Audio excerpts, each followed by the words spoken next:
Seorang pria dikecam warganet setelah mengaku sebagai nabi ke-26 dan diduga menistakan agama. Kepolisian pun kini turun tangan memburu pelaku. Gue kasih sayembara, gue udah bikin videonya, cuman kok nanti dikira saya sombong lagi ya kan. Saya udah bikin videonya tantangan loh, ini sama si Nandar, sama Amir Al-Kotri, sama Andi Kristian. Yang bisa laporin gue ke polisi, gue kasih uang loh. Gue kasih uang. Yang bisa laporin gue ke polisi penistaan agama, nih gue nih nabi ke-26, Joseph Paul Zhang. Jagat dunia maya dihebohkan dengan pernyataan seorang pria, Joseph Paul Zhang, yang mengaku sebagai nabi ke-26. Pernyataan tersebut disampaikan melalui forum diskusi video berjudul Puasa Lalim Islam. Tidak hanya mengaku sebagai nabi, Joseph bahkan menantang warganet untuk melaporkannya ke polisi. Terkait dugaan penistaan agama ini, kepolisian pun bereaksi dan melacak keberadaan Joseph Paul Zhang. Menurut Kabareskrim Polri, Komjen Pol Agus Andrianto, Joseph Paul Zhang kini masuk dalam buruan Polri. Terkait dugaan penistaan agama ini, Ketua PBNU Robikin M. Has mengimbau agar masyarakat tidak terprovokasi. Kita sebagai umat Islam, maka kita tidak boleh menunjukkan sikap tidak dibenarkan oleh agama, melakukan persekusi, melakukan tindakan balasan dan seterusnya tidak boleh. Serahkan itu kepada kepolisian. Apalagi kita tahu bahwa yang bersangkutan ini dari ucapan-ucapannya terlihat betul menyadari apa yang dia lakukan. Artinya tindakan provokatif itu sangat mungkin disengaja. Oleh karena itu kita sebagai muslim jangan menari di atas genderang orang lain. Muhammad KC, saya bilang apa yang mau dibahas? Hingga saat ini video kontroversial tersebut sudah ditonton sebanyak 54.000 kali.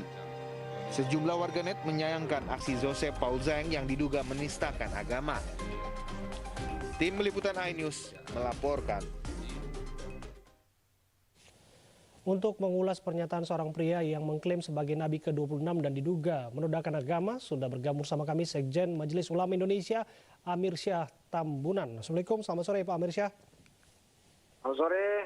Waalaikumsalam warahmatullahi wabarakatuh. Ya Pak, kita sudah mendengarkan sama-sama apa yang disampaikan oleh yang bersangkutan.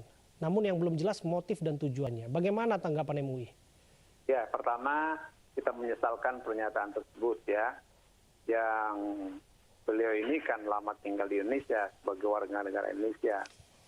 Kemudian dinyatakan sudah jadi buron di luar negeri. Dalam konteks itu ada dua hal yang ingin saya sampaikan. Pertama, dalam Undang-Undang Nomor 11 Tahun 2008 yang telah diubah menjadi 19 Nomor Tahun 2016 bahwa tindakan tersebut sangat bertentangan dengan prinsip-prinsip hukum, yaitu Undang-Undang ITE. Ya, setiap orang dengan sengaja dan tanpa hak menyebarkan informasi yang ditujukan untuk menimbulkan rasa kebencian dan permusuhan individu dan atau kelompok masyarakat ya tertentu berdasarkan atas suku, agama, ras dan antar golongan sara. Dan di dalam pasal berikutnya sanksinya itu disebutkan dengan tegas ya, yaitu pasal 45A ayat 2 Undang-Undang 19 tadi nomor 2016, yaitu dengan 1 miliar dan 6 tahun penjara. Pak Amir Syah, termasuk juga pasal KUHP 156A ya? Maksud Anda merujuk ke sana juga? Ya, itu Undang-Undang ITE ya. Oke. Jadi yang jadi pertanyaan sekarang bagaimana penerapan undang-undang tersebut. Jadi ada dua undang-undang ya. Satu transaksi elektronik, yang kedua adalah penodaan dan penistaan agama. Ya, 156A yang kaitannya dengan KUHP. Oke. Artinya Anda sudah melihat bahwa unsur-unsur pidana terpenuhi dalam hal ini ya? Iya jelas, jadi ini kan dilakukan secara sengaja, dalam istilah itu disebut dengan mens rea ya, secara sengaja, secara sadar beliau mengungkapkan ini. Dan oleh karena itu, dua undang-undang ini menurut saya berlapis untuk memberikan sanksi hukum yang tegas dan jelas kepada beliau. Artinya apakah MUI akan mendorong polisi untuk segera memburu pelaku yang bersangkutan tidak ada di tanah air? Kita mendorong sekaligus mengapresiasi kepolisian yang sudah bergerak cepat untuk melakukan interpol ke negara yang dituju oleh Joseph Paul. Oke. Oleh karena itu,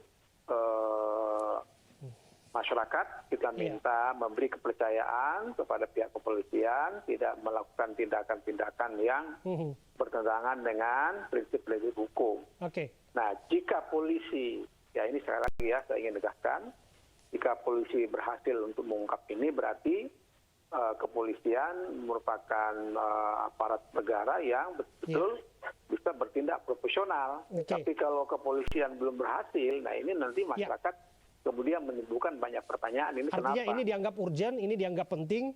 Lantas pertanyaan selanjutnya, mengapa perburuan orang-orang seperti Jose ini dianggap begitu penting, orang-orang yang memang kita anggap ataupun dianggap tepatnya ya, menodaikan agama di media sosial? Iya, begitu sangat penting. Kenapa? Karena pertama, ini kita umat Islam yang ada di Indonesia tengah menjalankan ibadah puasa dengan tenang, adem, ya. Tiba-tiba muncul pernyataan Joseph Paul ini. Ini berarti kan ada motif tertentu, ingin memancing-mancing umat Islam, tapi ya sekali lagi umat Islam tidak akan terpancing. Kenapa? Karena kita menyadari bahwa Indonesia adalah negara hukum. Kita serahkan sepenuhnya kepada aparat penegak hukum. Baik, Pak Amirsyah, satu hal lagi Pak, ini terakhir. Ini sudah menimbulkan gaduh dan provokasi yang jelas di media sosial. Tapi harapannya ini tidak termanifestasi dalam praktek kehidupan sosial masyarakat kita antar umat beragama begitu. Apa imbauan Anda? Ya, saya menghimbau dua hal. Pertama, seperti saya katakan tadi, jangan terpancing, jangan terprovokasi, karena ini ibarat kata ya, bahwa memang beliau ini sengaja memancing-mancing kita umat Islam sedang menjalankan ibadah puasa. Apalagi beliau menyinggung-nyinggung soal ibadah puasa. Yang menyakitkan lagi, beliau mengatakan sebagai Nabi ke-26 dan Nabi Muhammad sebagai